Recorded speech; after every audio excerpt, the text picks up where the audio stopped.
DCM DK Shivakumar ಪಂಥಾಹ್ವಾನವನ್ನ JDS ಯುವ ಘಟಕದ ಅಧ್ಯಕ್ಷ ನಿಖಿಲ್ ಕುಮಾರಸ್ವಾಮಿ ಸ್ವೀಕಾರ ಮಾಡಿದ್ದಾರೆ.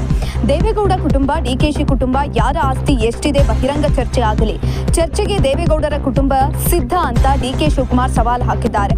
ದೇವೇಗೌಡರ ಕುಟುಂಬವೇ ರಿಯಲ್ ಎಸ್ಟೇಟ್ ಮಾಡ್ತಿದೆ, ಚರ್ಚೆಗೆ ಬರಲಿ ಅಂತ ಡಿಸಿಎಂ ಡಿಕೆ ಶಿವಕುಮಾರ್ ಆಹ್ವಾನಕ್ಕೆ ಜೆಪಿ ಭವನದಲ್ಲಿ ಪ್ರತಿಕ್ರಿಯೆ ನೀಡಿದ ಅವರು, ದೇವೇಗೌಡ ಕುಟುಂಬ ಎಲ್ಲೆಲ್ಲಿ ಜಮೀನು ಹೊಂದಿದ್ದೇವೆ ತೆಗೆಸಲಿ, ಸರ್ಕಾರ ಅವರದ್ದೇ ಇದೆ. ಕುಮಾರಸ್ವಾಮಿ ಸಿನಿಮಾ ಹಂಚಿಕೆದಾರರಾಗಿದ್ದಾಗ ಬಂದ ದುಡ್ಡಲ್ಲಿ ತಗೊಂಡ ಕೇತಗಾನಹಳ್ಳಿ ಜಮೀನಿಗೆ ಎಸ್ಐಟಿ ಮಾಡಿ ಯಾವ್ಯಾವ ತನಿಖೆ ಮಾಡಿ ಎಲ್ಲವೂ ಆಗಿದೆ. ಎಸ್ಐಟಿಯನ್ನ ರಾಜಕೀಯ ದ್ವೇಷಕ್ಕೆ ಬೇರೆ ಬೇರೆ ಅವರ ಮೇಲೆ ಬಳಕೆ ಮಾಡಿಕೊಳ್ಳಲಾಗ್ತಾ ಇದೆ. ಕುಮಾರಸ್ವಾಮಿ ಅವರು ಸಿಎಂ ಆಗಿದ್ದಾಗ ಟೌನ್ಶಿಪ್ ಮಾಡೋಕೆ ಮುಂದಾಗಿದ್ರು, ರೈತರು ವಿರೋಧ ಮಾಡಿದಾಗ ಅದನ್ನ ರದ್ದು ಮಾಡಿದ್ರು. ಕುಮಾರಸ್ವಾಮಿ ರಿಯಲ್ ಎಸ್ಟೇಟ್ ಅಂತ ಹೇಳ್ತಾ ಇದ್ದಾರೆ. ರಿಯಲ್ ಎಸ್ಟೇಟ್ ಮಾಫಿಯಾ ದಂಧೆಕೋರರು ಮುಂದೊಂದು ದಿನ ಭೂಮಿಯನ್ನ ವಶಪಡಿಸಿಕೊಂಡು ಮುಂದೆ ಆಸ್ತಿ ಬೆಲೆ ಬರುತ್ತೆ ಅಂತ ಬೆಂಗಳೂರು ಉಸ್ತುವಾರಿ ಸಚಿವರು ಅವರ ಪಟಾಲಂಗಳು ನಡೆಸ್ತಾ ಇದ್ದಾರೆ. ಬೇನಾಮಿ ಹೆಸರಿನಲ್ಲಿ ಬೇಲಿ ಹಾಕಿಕೊಂಡು ಕೂತಿದ್ದಾರೆ. ಇದು ಕುಮಾರಸ್ವಾಮಿ ಕುಟುಂಬಕ್ಕೆ ಅನ್ವಯ ಆಗೋದಿಲ್ಲ. ಆ ರೀತಿ ಒಂದು ಜಮೀನು ಇದ್ದರೆ ತೋರಿಸಲಿ, ತಲೆಬಾಗ್ತೀವಿ ಅಂತ ತಿಳಿಸಿದ್ರು.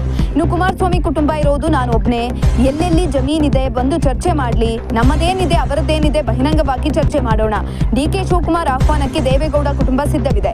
ನಾವೇನ್ ಕಣ್ ತಪ್ಪಿಸಿ ಓಡಿ ಹೋಗೋದಿಲ್ಲ, ಬರಲಿ ಕೂತು ಚರ್ಚೆ ಮಾಡೋಣ, ಸಾರ್ವಜನಿಕವಾಗಿಯೇ ಚರ್ಚೆ ಮಾಡೋಣ ಅಂತ ಡಿಕೆಶಿ ಆಹ್ವಾನ ಸ್ವೀಕಾರ ಮಾಡಿದ್ದಾರೆ. ಭೈರಮಂಗಲ ಸೇರಿ ಹಲವು ಕಡೆ ನಾವು ಓಡಾಡೋರೆ, ರಾಜಕೀಯವಾಗಿ ನಮ್ಮನ್ನ ಜನ ಬೆಳೆಸಿದ್ದಾರೆ. ಎಕರೆಗಟ್ಟಲೆ ಪರಿಹಾರ ಸಿಗುತ್ತೆ ಅಂತ ಹಣ ತಗೊಂಡು ಹೋಗ್ತಾರೆ.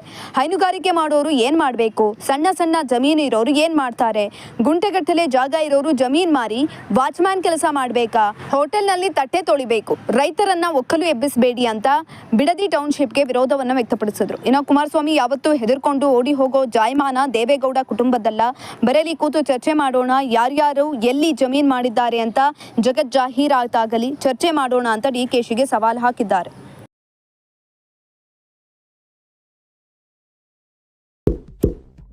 ಇಂತಹ ಇನ್ನಷ್ಟು ವಿಡಿಯೋಗಳಿಗಾಗಿ ಲೈಕ್ ಮಾಡಿ, ಫಾಲೋ ಮಾಡಿ, ಶೇರ್ ಮಾಡಿ.